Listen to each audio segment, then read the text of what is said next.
Salom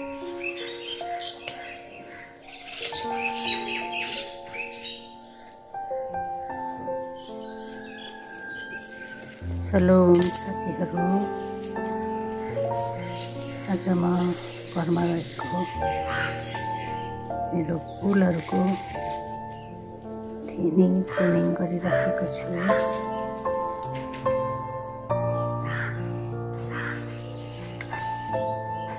यो काम गरिरहँदा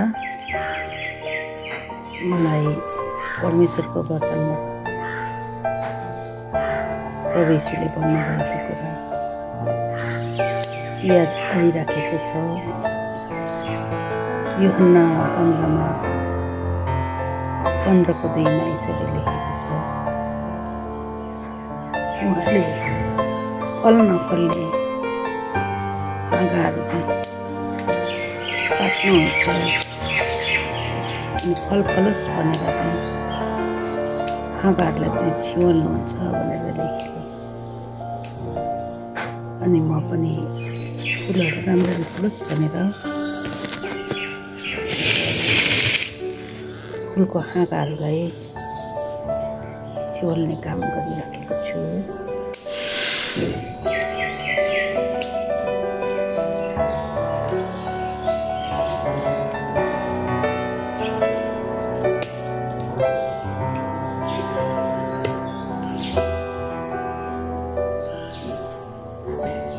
फुलहरूको थिनिङ प्रुनिङ गर्दैछु। थिनिङ प्रुनिङ गर्नुपर्छ अनि राम्रो फुल मजाले फुल्छ। यसलाई नसिहालेको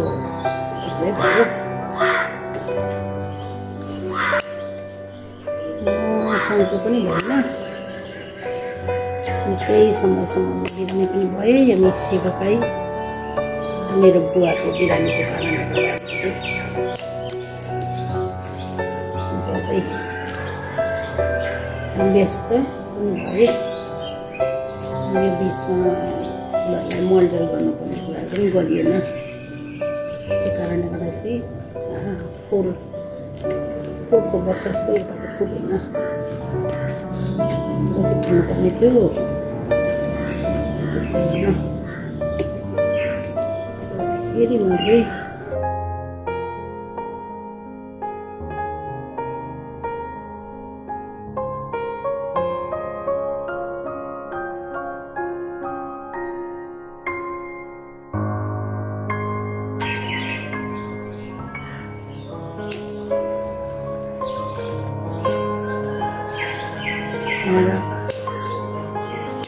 कति ठाउँबाट चाहिँ मेरो कलेक्सन गरेको फुलहरू थियो।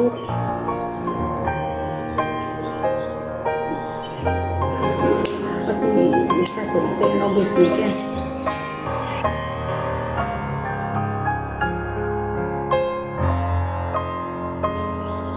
मैले बुझेको कुरा फुल माग्नुभन्दा अगाडि कहाँबाट ल्याएको, कति परेको फुल हो, अनि त्यो घरमा अरू त्यस्तो छ कि छैन फुलहरू भनेर मात्रै हामीले चाहिँ लानुपर्ने रहेछ। मैले आफूले जब पढेँ त्यसपछि मात्रै त बुझिँदो रहेछ। मैले कति ठाउँ पाउनु जाँदाखेरि फुल माग्ने गर्थेँ कि मन परेको, आफ्नोबाट अरूले टिपेर लाँदाखेरि चाहिँ त्यतिखेर चाहिँ अलिकति बुझिँदो रहेछ। अनुभव सेयर गरेको हजुरहरूसित।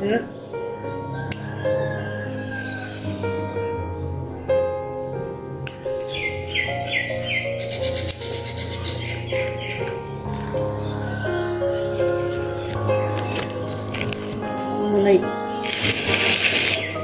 मेरो गाडीको भन्थ्योलाई नाम चाहिँ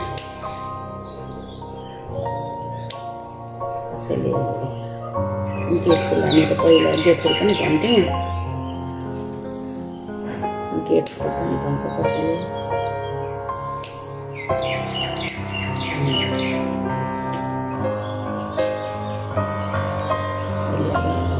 चाहिँ बेग्नोई कि बेग्नोई भन्छ है। यो चाहिँ त्यो चाहिँ स्याहार्नु चाहिँ अलिकति सजिलो हुँदो रहेछ। हामीले थिनिङ प्रुनिङ गर्दाखेरि चाहिँ यस्तो ड्राई भएकोहरू चाहिँ काट्दिनु। यसको चाहिँ मेरो ड्राई भएछ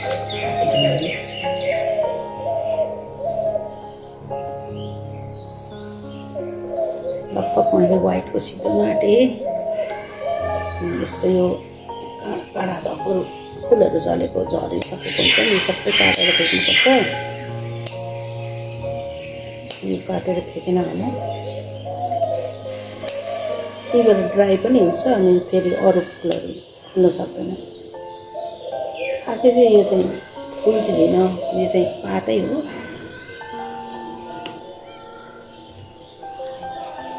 यो पातको चाहिँ कलरहरू चेन्ज हुन्छ क्या सिजनमा। वर्षमा 3 चोटि फुल्छ। मलाई चाहिँ अरू फुल स्याहारी राख्नुभन्दा चाहिँ यही ठिक लाग्छ। यो चाहिँ म बढाउँछु, अरू चाहिँ अब म्यानेज गर्छु, किनभने अब मेरो फुल रोप्ने ठाउँ छैन।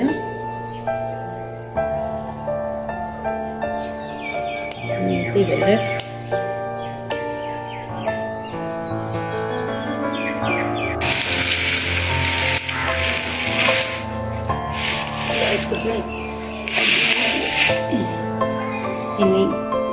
गरिसकेको हेर्नु नि मजा पनि भाँच्चिएछ।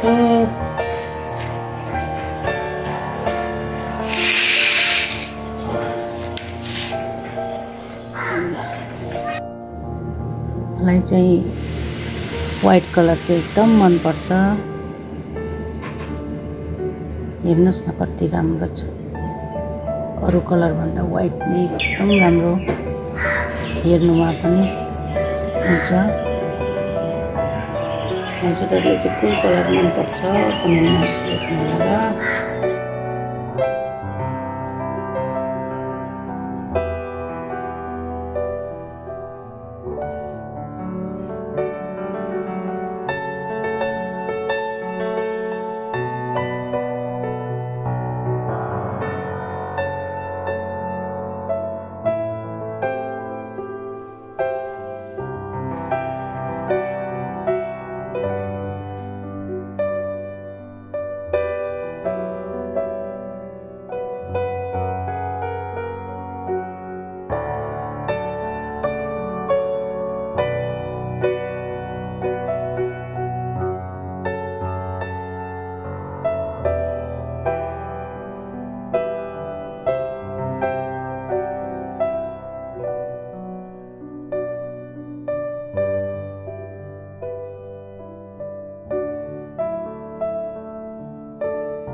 यसरी सुक्काएर चाहिँ काट्नुपर्छ।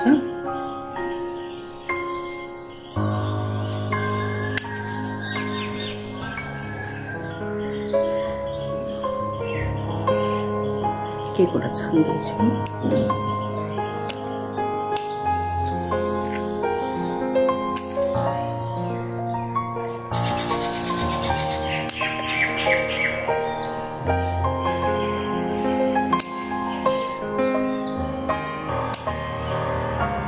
योपालि चाहिँ फुलहरू स्याहार गर्नु पाइनँ, त्यस्तो स्याहारै गरिनँ। अनि साह्रै व्यस्त भएँ सेवाकाईको दौरानमा। सेवाकाईलाई हेर्दाखेरि यता फुलहरू सबै बिग्रियो।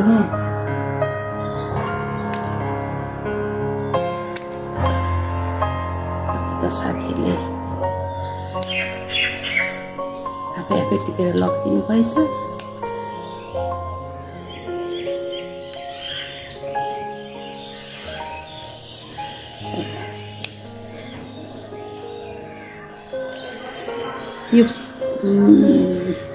पातहरू चाहिँ एक दुईवटा मात्रै राखेर सबै काट्दाखेरि चाहिँ राम्रो हुन्छ है।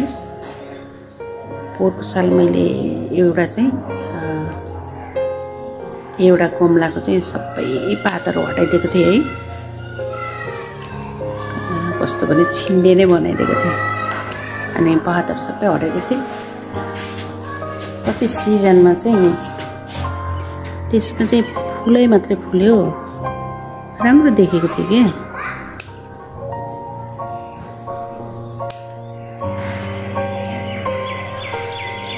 अब मैले यसरी गरेको छु नि, 2 महिनाभित्र 2-3 महिनाभित्र फेरि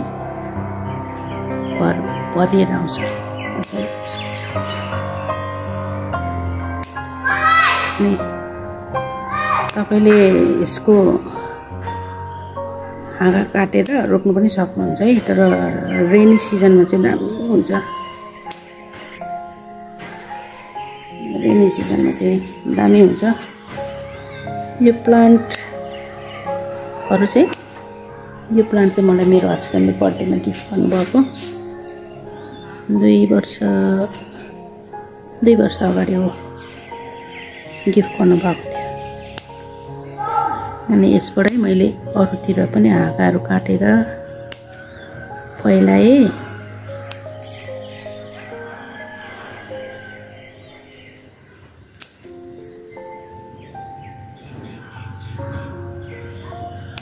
फुलहरू भनेपछि म पनि साह्रै हुरुक्कै हो नि त, तर अहिले चाहिँ फुल स्याहार्नै भ्याएको छैन। प्राय सेवाकामा हिँड्नुपर्छ। आज मैले कतिखेर यो गरिसक्ने भन्ने भइरहेछ।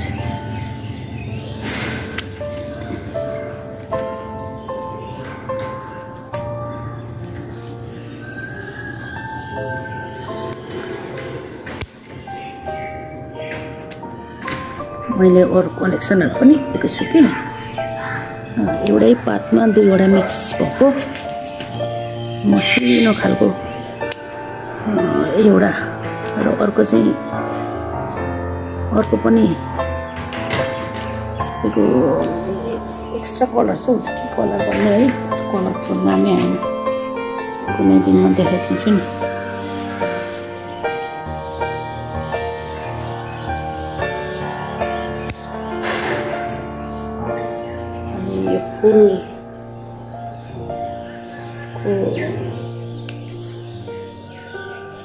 फुल चाहिँ हामीले जुस उत्पादन गरेर बिक्री गऱ्यो भने राम्रो इन्कम पनि छ है। साथीहरूलाई जानकारी।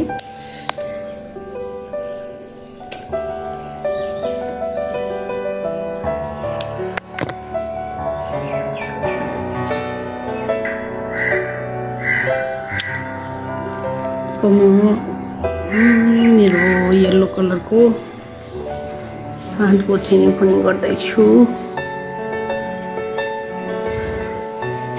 सुकेको जति पनि छ सुकेकोहरूलाई काट्छु।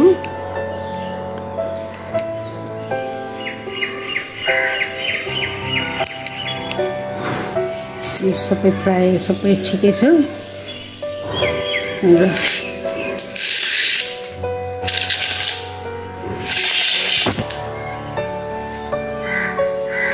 फ्लावरहरू पनि ठिकै छ यसको।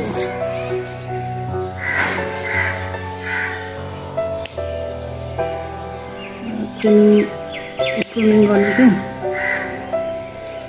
अर्को कैँची पाउँछ किन्नुमा,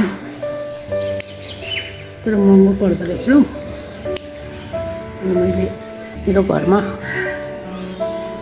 पहिला हाम्रो स्कुलमा मन्टेश्वरीमा मैले टिचिङ गर्दाखेरिको कैँची थियो, त्यसलाई नै प्रयोग गर्दैछु। मन्टेश्वरीमा चाहिँ आर्ट एन्ड क्राफ्टहरू सिकाउनु पर्थ्यो नि त, त्यसकै कैँची छ, त्यसलाई मैले युज गरेँ।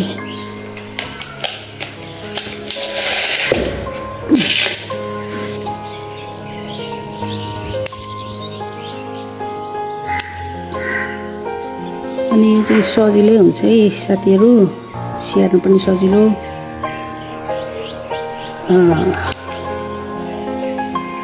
यसलाई चाहिँ धेरै पानी चाहिराख्दैन, स्याहार पनि धेरै चाहिराख्दैन। वर्षमा 3 चोटि फुल्छ मजाले। फेब्रुअरीमा एकचोटि अनि त्यसपछि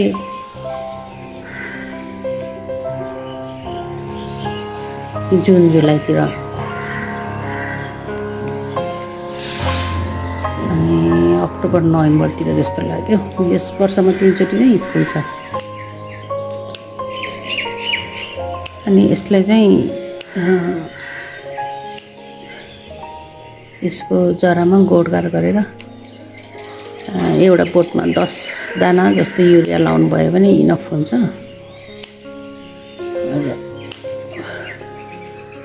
निमखल्लीहरू केहरू लाउँछ कि, तर मैले पनि पहिला लगाएको। फेरि फङ्गसहरू आउने धेरै चान्सेस हुन्छ अनि स्याहारी राख्नु पनि भ्याइँदैन नि त। अनि बरु त्योभन्दा त बेस्ट चाहिँ युरिया लगाइदियो 10 दाना।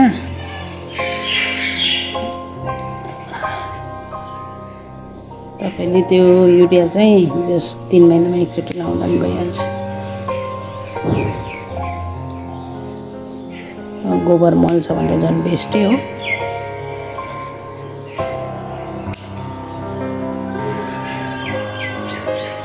फुलिसकेको काटिदिने।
तातो पानीमा बेसार हालेर गाउँको बेसार हालेर खाँदाखेरि चाहिँ बिहान खाली पेटमा खायो भने चाहिँ धेरै राम्रो हुने रहेछ।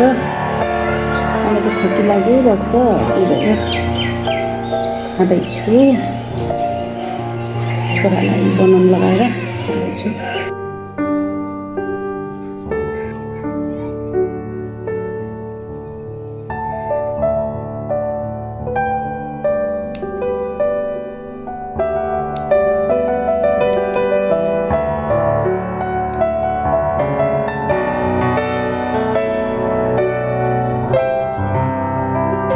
परमेश्वरको वचनमा यसरी भनेको छ योहन्नामा,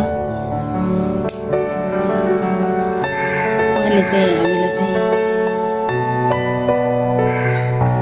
फलहरू फलाओस् भनेर चाहिँ उहाँले चाहिँ यसरी छाटकाट चाहिँ गर्नुहुन्छ भनेर चाहिँ लेखेको छ। अनि साँच्चै नै हामीले राम्रो फलोस् फुलोस् भन्ने चाहन्छ भने चाहिँ यो चाहिँ हाम्रो जीवनमा चाहिँ एकदम अनिवार्य नै छ। कति कुराहरू हामीले त्याग्न सक्दैनौँ, गाह्रो हुन्छ। त्यो प्रभुको आत्माले हामीलाई बल शक्ति दिनुहुन्छ अनि हामी त्यो समयमा हाम्रो जीवनमा त्यसलाई काटेर देख्छौँ। के समयसम्म चाहिँ हाम्रो चाहिँ गाह्रो हुन्छ, कसरी गर्ने होला, कसरी नसक्छु होला र भन्ने। तर पवित्र आत्माले चाहिँ हामीलाई शक्ति दिनुहुन्छ। परमेश्वरको वचनमा जसरी भनेको छ, जसले मलाई शक्ति दिनुहुन्छ उहाँमा म सब कुरा गर्न सक्छु। साथीहरू, अझ यही भन्न चाहन्छु, हाम्रो जीवनमा भएका कति कुराहरू हामीले फ्याँक्नुपर्ने कुराहरू कति सुकिसकेको छ होला, कति काँडा जस्तो छ होला, है पत्कर बसेको कुराहरू अल्झिराखेको छ। ती कुरासँग हामीले फ्याँक्नु अनि मात्रै मजाले फल लाग्छ। मलाई आज 1-1.5 घन्टै लाग्छ जस्तो छ।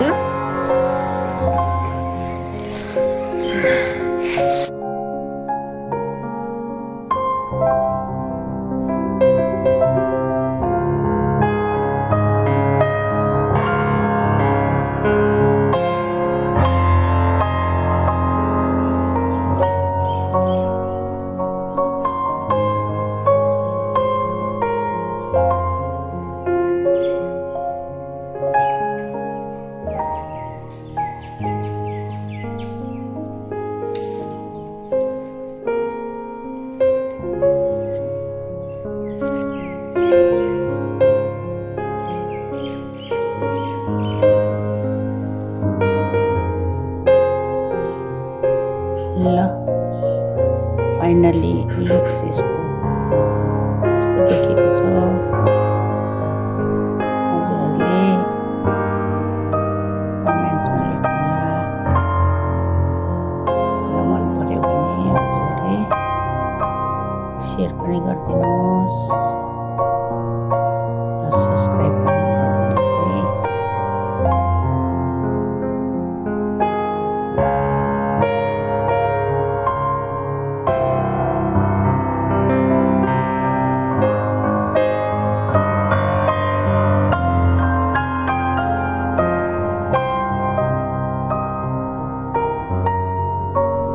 साथीहरूलाई धन्यवाद।